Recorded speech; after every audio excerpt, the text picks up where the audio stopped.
Thank you for listening to The Lawyer's Daughter. This is Jen Carroll, and this podcast does not have any video. I know I'm on YouTube, but that doesn't matter. I really appreciate you listening to the podcast here. Let's go get started. Hey everybody, welcome back. It's September 4th, Wednesday, and it's day 63. And I need to tell you that my neighbor has OCD, a Corvette, and no job. And I'm going to lose it soon. But if you hear that noise in the background, that's apparently a diamond cutter thing, something sharp and powerful with a diamond on it. And he's built and rebuilt his Corvette every day, all summer, past midnight. And I'm trying to just be patient because I know there's a mom over there. This man is probably 32 years old. But there's a mom over there who's doing her best to try to get him what he needs to get off this OCD roller coaster. But in the meantime, I'm going to start screaming, and I may not stop. Just kidding. I have complete compassion for what she's trying to deal with. It's so difficult when one of your family members has completely gone round the bend. So if you hear the noise in the background, that's a diamond cutter, and it goes on the Corvette, and the Corvette is a very noisy car.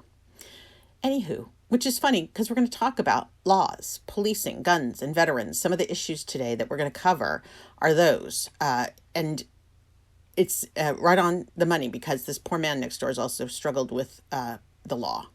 And of course he has, because when you have a problem, people notice you. And he definitely has a problem.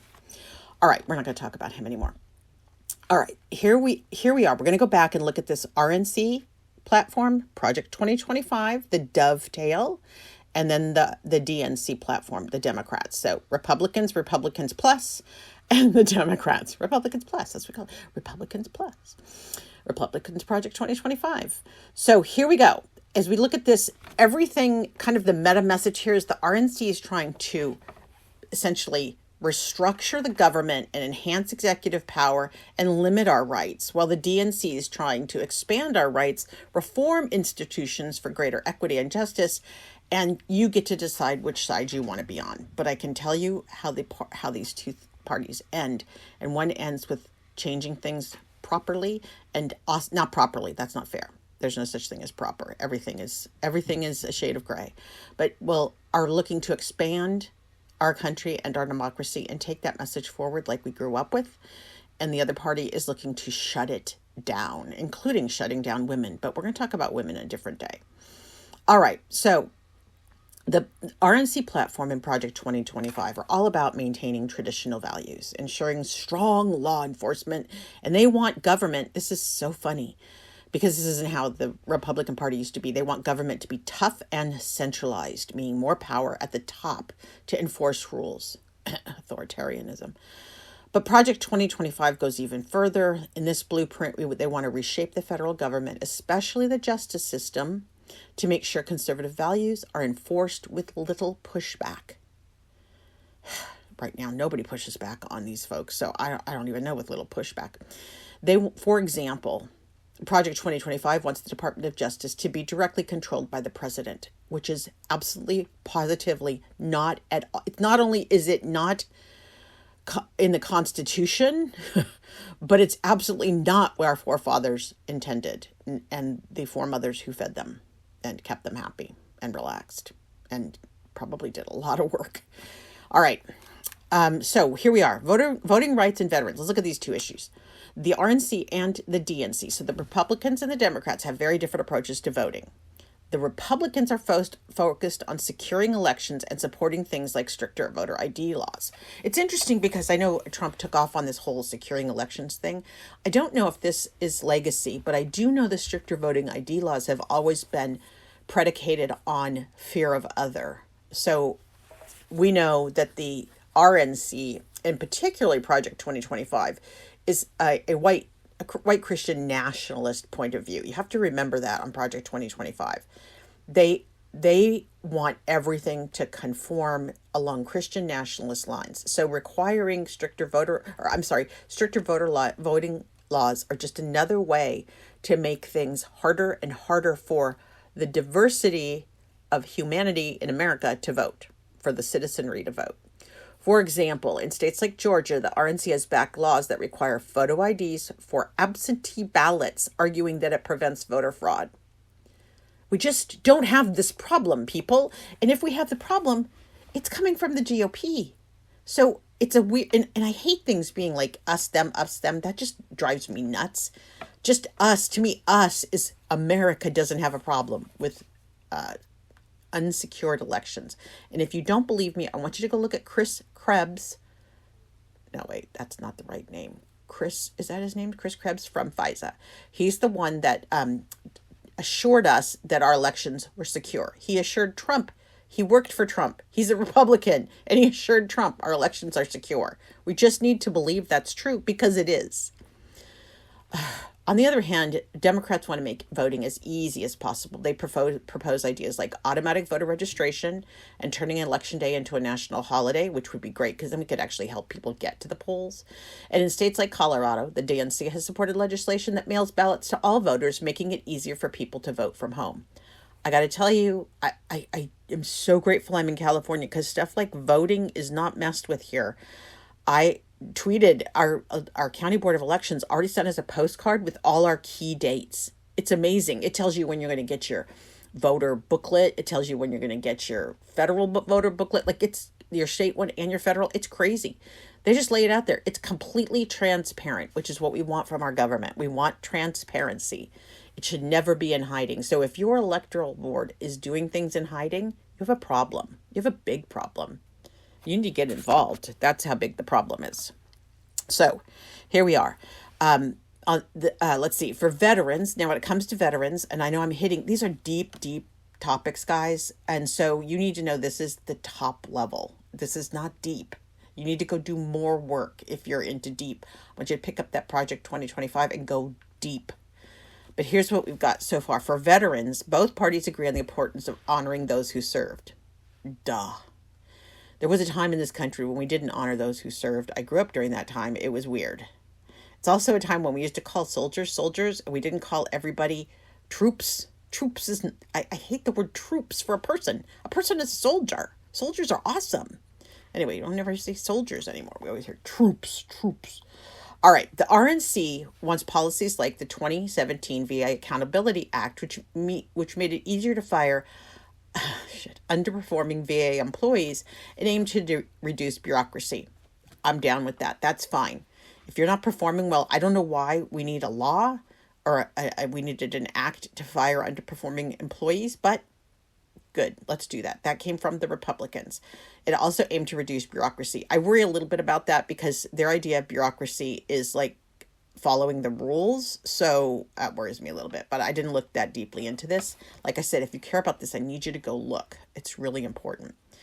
The Democrats advocate for expanding services like mental health, and they've pushed for bills like the 2020 Veterans Comprehensive, I can't even say, this title is so long, you guys. It's called the Compact Act, because they always have to have an acronym, because look what this mouthful they gave me.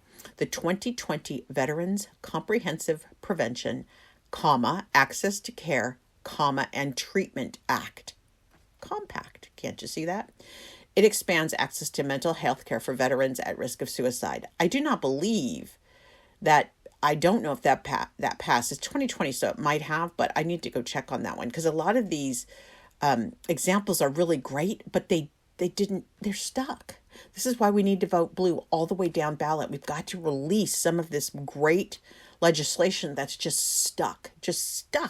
Voting rights acts, women's rights acts, all kinds of things that are just stuck because Trump has told his lackeys not to vote for them because he doesn't want anybody in the Biden administration to get a win, even though it's not about Biden, it's about us. And in this case, it's about the veterans. But Trump can't have anybody winning but himself. Okay, so you're going to get a table and here about voter rights. It says the RNC position, which is to protect election integrity. The Project 2025 position takes it further, ensure secure and transparent elections. I'd love them to be transparent. I'm down for that. I just don't know what that means. And the DNC position is to expand voter access. While the RNC wants to honor and support veterans, but they don't really say how that's going to work. The Democrats say the same thing. It's interesting because the Democrats say they're going to invest in veteran care. I don't see that anywhere in the positioning here of the RNC, or Project 2025. So, in fact, I see that I accidentally deleted the wrong things. I've got to go find the right content there for the Project 2025 and veterans. All right, so policing gun rights. Policing the RNC, the Republicans believe in supporting law enforcement and maintaining a tough on crime stance. An example is their support of the 2020 executive order signed by President Trump. This was during Black Lives Matter, so you know the context, which aimed to increase funding for police departments and called for harsher penalties for crimes against law enforcement officers.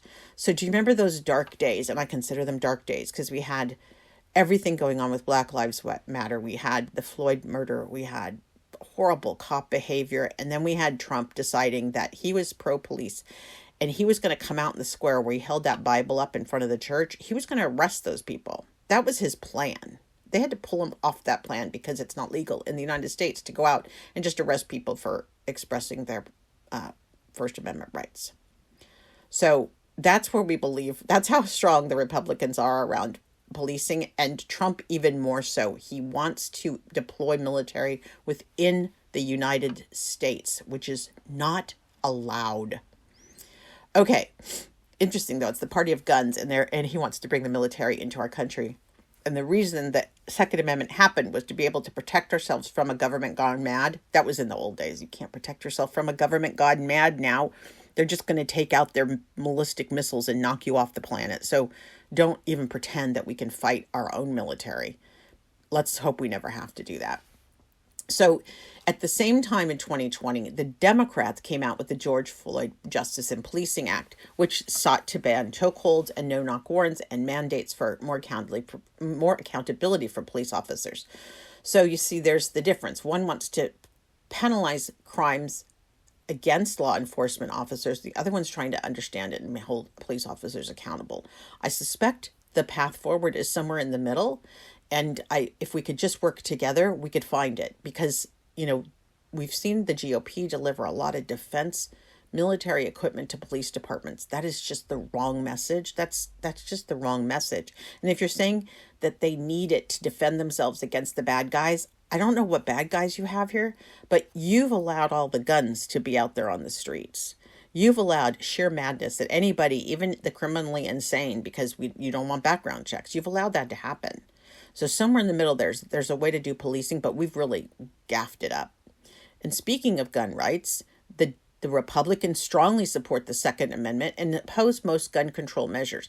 This is interesting because I do believe you can be pro-Second Amendment and pro-gun control. They go together, because if you really want to protect your gun ownership, then you want everybody else to respect the damn gun. You don't want it to be insane. If you want it to be insane, you're going to have an insane country, and we're kind of there. There was a school shooting today. I was thinking I just thought this the other day, there hadn't been any mass shootings lately. And I thought, oh, good, August. It's been August. People are kind of relaxed. Nothing, we don't really gear up until September. There's, everybody knows in America, we're not as lucky as the UK, but in August, things do get sloppy. I've always told my clients, just do not use August as your strategic planning. It's a good time to hunker down. Don't waste a lot of time on social media and other things, because August is dead. Well, August was dead, and guess what? It's September, and we're back to school shootings. So there you go. So the Republican lawmakers have blocked the House from passing bills that would expand background checks to all gun sales. That is so simple. They're blocking the automatic weapon reform. And it's not even reform. It says we have to use reforms like stop automatic weapons.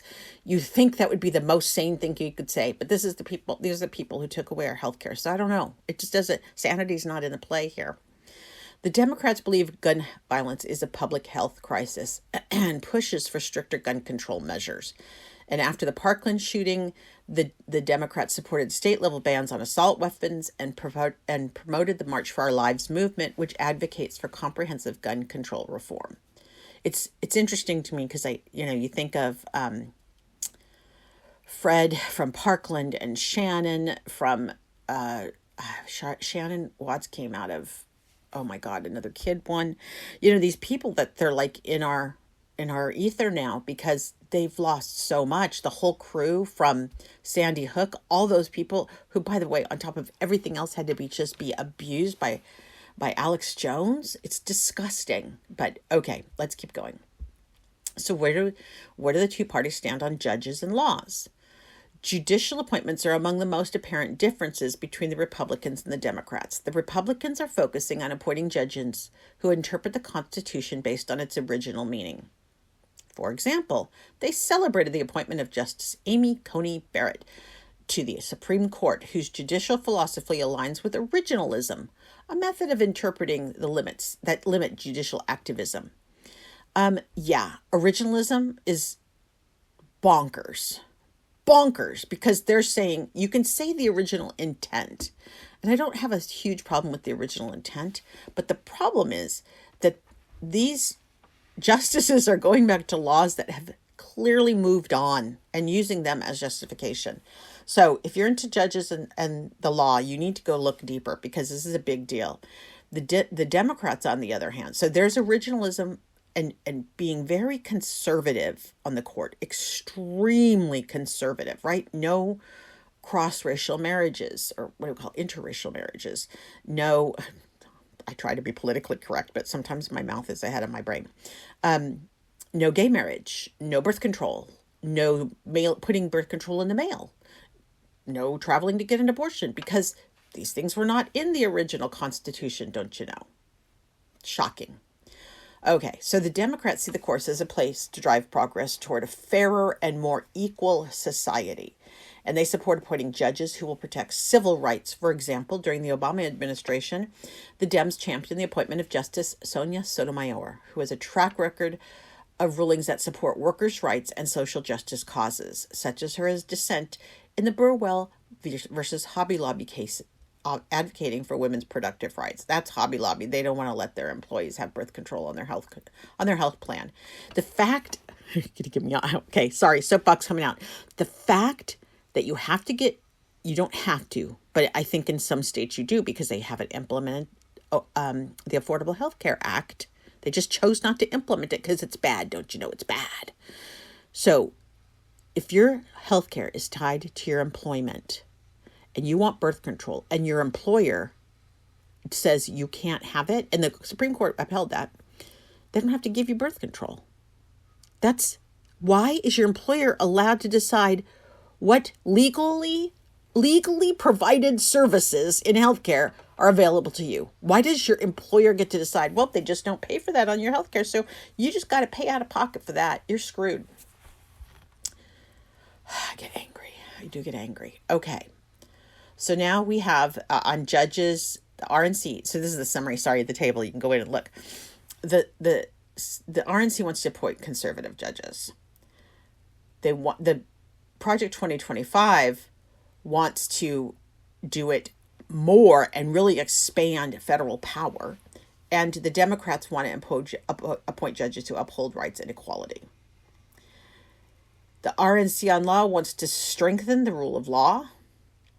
Project 2025, wants to do it even harder. And then, of course, the DNC wants to reform the justice system. They're looking at the laws and figuring out how can we reduce mass incarceration? How can we end mandatory minimum sentences? How can we address systemic racism in law enforcement? These are real issues, folks. And for somebody who's sidled right up to that criminal justice system and going through the Golden State Killer stuff and what we had to go through, I've said it in my victim impact statement. That goddamn serial rapist and killer, Joe effing D'Angelo, was still got so many benefits of white privilege in his whole existence. From the fact that he was a cop and he was a serial rapist and a murderer, to how he was arrested with no drama and how he was given just every convenience you could possibly get.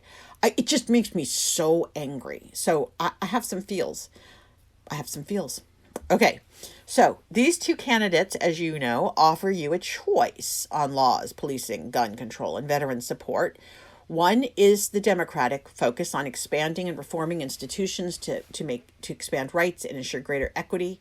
protect civil rights through judicial appointments, and pushing for police reform to address issues like excessive force, stricter gun laws, and reducing violence. On veteran support, they want to expand services, including mental health and job training to ensure veterans receive comprehensive care.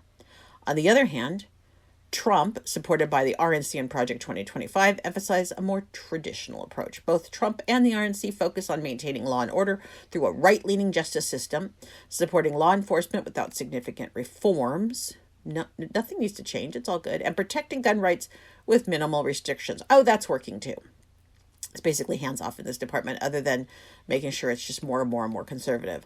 The approach to veteran support is on reducing bureaucracy, firing people, and ensuring veterans receive the benefits they're entitled to while promoting efficiency in services. That's just blah, blah, blah. This reflects their broader focus on preserving traditional values and strengthening executive power. Okay, so I'm going to tell you just a little bit more, because this is when I go into the new U.S. News, and I don't think it's World Report anymore, but the voter guides. Here's what I was able to summarize from the voter guides on these issues. Kamala has made protection and the expansion of voter rights a cornerstone of her campaign. She frequently emphasizes the need to restore the Voting Act rights of 1965, which was weakened by the 2013 Supreme Court decision. Our democracy is strongest when every voice is heard. I believe that was the Citizens United decision. I know we want to overturn Citizens United. We just have to, but we've got to vote blue all the way down ballot. It's the only way we're going to get all this goddamn Elon Musk money and Peter Thiel money out of our elections, as we've got to overturn Citizens United. I know it's a lot, guys. It's a lot. This country's complicated. There's a lot to keep an eye on, and that's why I tell you, choose what you care about, because you're better off fighting the fight you're really good at than trying to fight all the fights. I'm a classic fight all the fights. That's why I have so many works in progress on crochet. I start crap all the time. You know my license plate is Instigator, right? And for those of you playing the home edition, you can write that down. It's NSTIG8R. That's right, Instigator, since I was 18 years old. All right. Harris's judicial philosophy also focuses on appointing judges who prioritize upholding civil rights and expanding access to justice. As a past prosecutor, her role on the Senate Judiciary Committee, she regularly and rigorously questioned Trump-appointed justices, having shaped her commitment to ensuring that the judiciary remains fair and balanced. So she walks her talk, is what I'm saying. And that's what U.S. News has pulled out. She walks her talk. Now let's go look at the other guy. Donald Trump has taken a more aggressive stance on law enforcement and gun rights. Trump has pledged to support law enforcement agencies unequivocally. Mine will just say blindly. And that's where we always have a problem. Half the time, these problems are because we took our eye off the ball. So we got to watch. Citizens groups need to watch everything all the time. That's a part of our job as Americans. Trump criticized what he describes as soft on crime policies that undermine public safety. We will bring back, I can't do his voice, guys. I can't even do my hands in that accordion thing. We will bring back law and order to our cities, Trump declared during a recent speech, emphasizing his intention to increase funding for police departments and strengthen penalties for crimes against law enforcement officers. We will bring back, damn it, do as I say. Oh my God, it's just like you're going to bring back grumpy dads who were all bark and no bite, and just, I'm sorry, there was like a whole culture of asshole dads for a long time where all the dads did was just yell at you like that. They just barked at you. No connection to their kids, just barking. On gun control, just you know how that's how Trump parents. On gun control, Trump remains staunchly opposed to any new regulations, arguing that the Second Amendment is non-negotiable. We're not trying to negotiate the Second Amendment. He has criticized Harris's support of banning assault weapons, claiming that such measures infringe on Americans' constitutional rights. Every woman right now is like, so my uterus is like, no, you cannot have control over your uterus, women. But those guns, there's no control. We don't want to, don't infringe on people's rights by trying to take away assault weapons. How dare you infringe on that right to mass murder people? Because you know you don't need it for hunting. And if you want to play with it, go to the gun range, borrow theirs, and then go back home. Veterans issues also present a clear divide between, this is again from the guides, between the two candidates. Harris has advocated for increasing mental health, better integration of veterans into the civilian workforce, and stronger protections against discrimination. She has said, our veterans deserve more than just our thanks, they deserve action, and she's proposed a comprehensive plan to address the unique challenges veterans face. Meanwhile, Trump highlights his administration's efforts to reform the Department of Veterans Affairs, including the VA Mission Act, which expanded veterans' access to private health care. And he promised to continue these reforms, basically about focusing on reducing bureaucracy and improving the quality of care. But see, those two things don't go together. You can reduce bureaucracy, but that's code for fire people. I just need you to know, reducing bureaucracy in terms of the RNC platform and Project 2025 is firing people that create problems or ask questions or say that's not how it's done. Those are the problems. And that's what he perceives as bureaucracy. So, guys, that's the wrap on today. As we're looking at this, I want you to see there's a clear difference here. I often think of entropy, open systems, like a democracy is an open system. It needs light and nutrition and care and feeding, and it grows. Its openness causes it's a constantly expanding kind of thing. And I think the Democrats really see our country and the possibilities as this very organic, constantly growing open system. And then I look at what the Republicans and especially Project 2025 are proposing, and it's essentially entropy, right? It's a closed system. They want to close off all access. They want to do things in secret. They want to operate with an authoritarian model. And the idea is that closed systems die. Any scientist can tell you, closed systems, if they don't have a way to breathe life, they die. And so that's really what I see here. But that's a wrap for today. I will be back tomorrow with some more issues still on domestic policy, because that's really important for us. Thank you for listening to today's podcast. Make sure you subscribe and rate, and I'll be back with another episode really soon.